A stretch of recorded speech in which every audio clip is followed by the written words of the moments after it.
Martín Nistal es coordinador de investigación del Observatorio Argentinos por la Educación y tiene la gentileza de atendernos. ¿Cómo estás, Martín? Hola, buenos días. Muchas gracias a ustedes por la invitación. Bueno, ¿por dónde arrancar, no, a discutir el presente de la educación, teniendo en cuenta también que es un acto electoral que seguramente y habitualmente vamos a escuchar a los candidatos nombrarla mucho, a la palabra educación? Ahora, para hacer un balance de cómo está hoy y las propuestas a futuro, ya para encontrar eso va a costar un poco más seguramente, pero está bueno tomarse un rato para pensarlo al menos acá. Así que contanos, Martín, ¿qué ves vos hoy de cómo está la educación?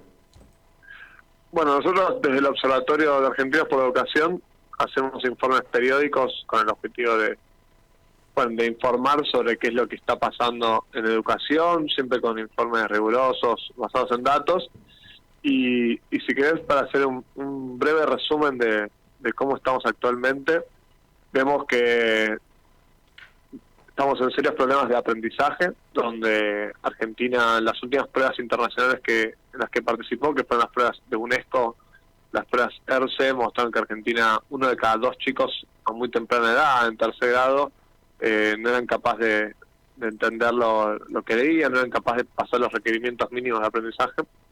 Esto era pre-pandemia, y vemos que para el final de la primaria esos números también siguen siendo muy bajos, donde solo 43 de cada 100 chicos llegan al final de la primaria en tiempo y forma. ¿Qué significa esto? Que saben lo que tienen que saber de lengua y matemática y lo hacen en el tiempo teórico adecuado, ¿no? Sin repetir ni abandonar nunca.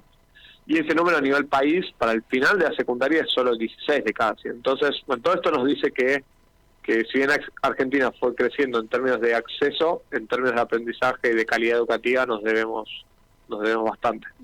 Martín, Mónica Farabelo te saluda, ¿cómo te va? Hola, buenos días. Muy bien. Martín, acá en la provincia de Entre Ríos se había difundido un estudio, también un análisis que habían hecho también creo que de Argentinos por la Educación, que hablaba que se habían mejorado mucho los resultados en niños que iban hasta tercero o cuarto grado. ¿Eso cambió? ¿Eso es un número certero que con el tema de la comprensión de texto o es un número erróneo? Bueno, ahí ese número imagino que son las pruebas a aprender 2022, que fueron muestrales para finales de la primaria, que se difundieron hace poco. Todavía queda mucho para analizar. Esos datos son recientemente publicados y todavía ni siquiera se liberaron mucho los datos como para darle una profundidad mejor. Pero sí, en general, las provincias habían mostrado mejoras respecto a lo que había sido la prueba de 2021, la prueba de año anterior, que había sido la primera prueba de aprendizajes post-pandemia. Y ahí todas las provincias habían mostrado mejoras y Entre Ríos fue una de ellas. Creo que todavía queda mucho por entender qué nos dejó la pandemia y bueno, a fin de año vamos a tener las pruebas PISA también, que nos van a dejar una comparación internacional sobre los aprendizajes post-pandemia. Pero, de vuelta, creo que queda mucho por entender ahí, y para todas las provincias más aún, ¿no? Y para este año, que es un año de elecciones, seguramente vamos a tener nuevos gobernantes. ¿Cuáles son los desafíos que le esperan o en qué deberían comenzar a trabajar como prioridad?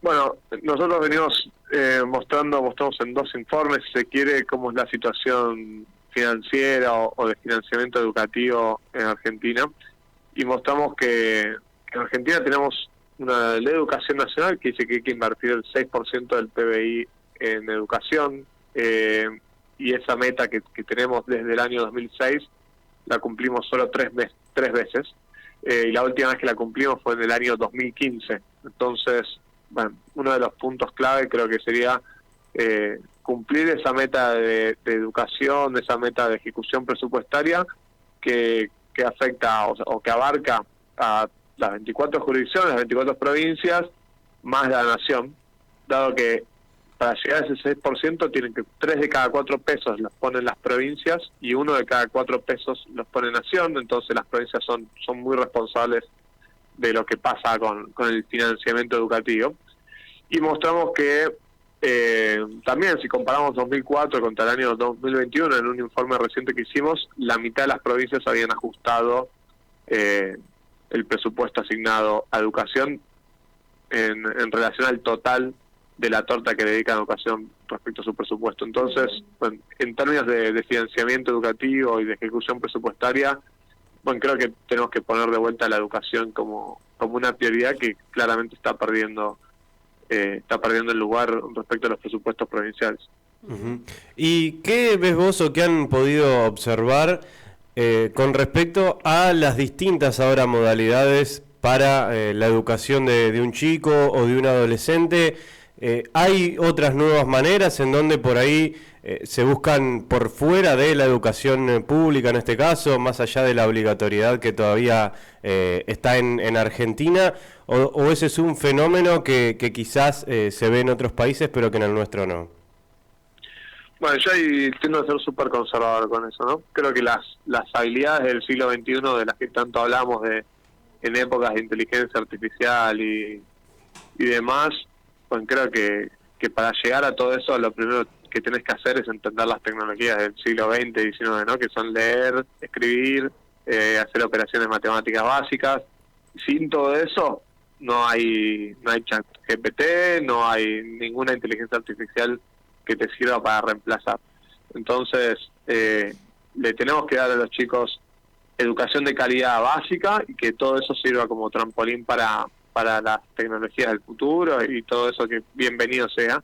Pero si nosotros hoy estamos discutiendo si los chicos, si la mitad de los chicos entiende lo que lee o no, creo que toda la discusión de la tecnología y del futuro queda muy lejana, ¿no? Claro. Porque lo único que vamos a hacer es ampliar las brechas que hay. Si un chico no puede ni siquiera entender un texto básico, no va a poder pedirle nada a una inteligencia artificial. Entonces, bueno, lo único que va a pasar es vamos a agrandar las brechas. Totalmente. Entonces Martín, creo que tenemos que ir a lo básico. Hay como un divorcio, ¿no?, entre lo que es la educación y lo que es el mundo del trabajo, porque si estamos educando como en el siglo XIX y tratando de que los chicos empiecen a entender lo que leen o escribiendo en un pizarrón con tiza, la verdad que después ese salto que uno tiene que hacer cuando termina la facultad, la secundaria o elegir una carrera y después para ir a laburar, la verdad que hay un divorcio ahí enorme. ¿Cómo podemos empezar a achicar esa brecha? Bueno, todos los países lo que muestran es que hay que ir a las habilidades básicas, sobre todo en la escolaridad básica, ¿no? De vuelta, si un chico no puede leer un texto básico, no hay forma de que acceda a un trabajo de calidad en el futuro. Todos los trabajos de calidad, de alto valor agregado, requieren habilidades muy duras, como matemática, por ejemplo. Y en Argentina tenemos resultados de matemática que son bastante preocupantes, no mostramos ningún avance en matemática en el último tiempo, y sin embargo, bueno, queremos acceder a los trabajos del futuro sin esa tecnología tan básica que es saber hacer operaciones algebraicas y hacer operaciones matemáticas básicas. Entonces, toda esa frontera de conocimiento que se va moviendo está empujada por aprendizajes básicos, ¿no? Y si nosotros relegamos todo eso, preocupados por lo que va a venir, no vamos a llegar nunca, ¿no?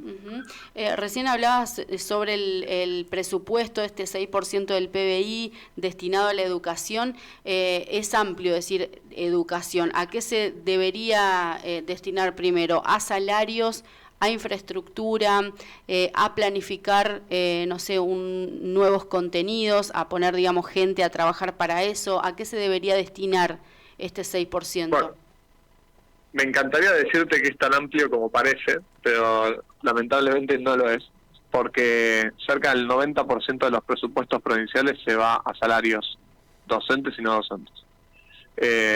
Los presupuestos tan acotados hacen que se quede todo en salarios y que no quede mucho margen para hacer ningún tipo de política educativa, y eso es un problema, ¿no? Porque ese 10% restante que queda, que no es salarios, tenemos gastos corrientes como comprar tiza, por ejemplo, pero claro, también tenemos que arreglar escuelas, hay que capacitar docentes y demás. Entonces queda muy poco presupuesto para hacer cualquier otra cosa, y hay provincias donde llevan eso al extremo. Por ejemplo, Entre Ríos es una de ellas, donde tiene al 94% de su presupuesto comprometido en salarios del sector estatal y sectores y las transferencias que le da el sector privado por medio de las famosas subvenciones.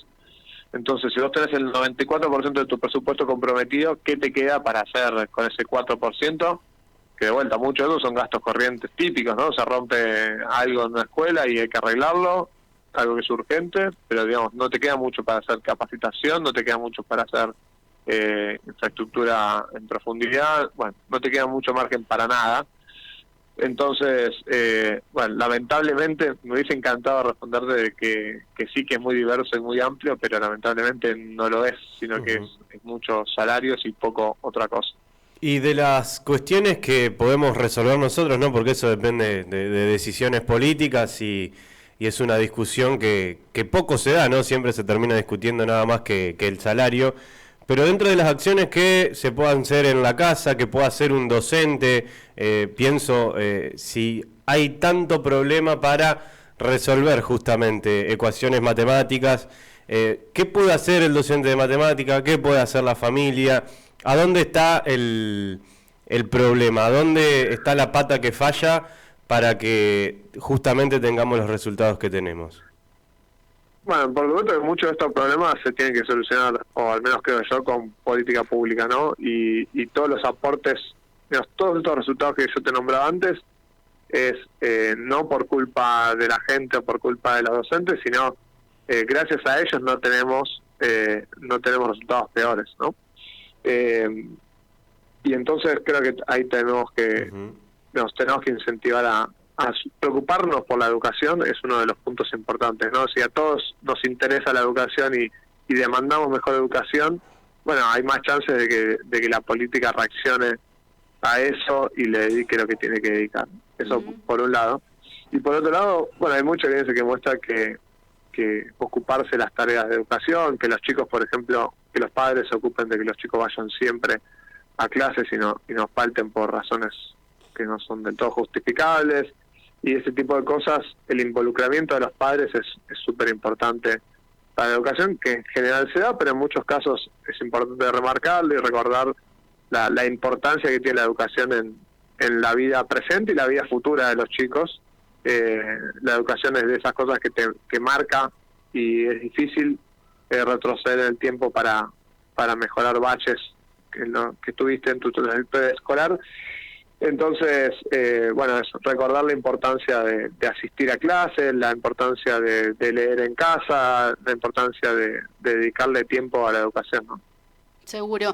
También nosotros hablamos sobre esto, sobre lo social, y hablamos mucho de bullying acá. Esto que vos decís, bueno, de que los padres se involucren, que después es difícil volver atrás.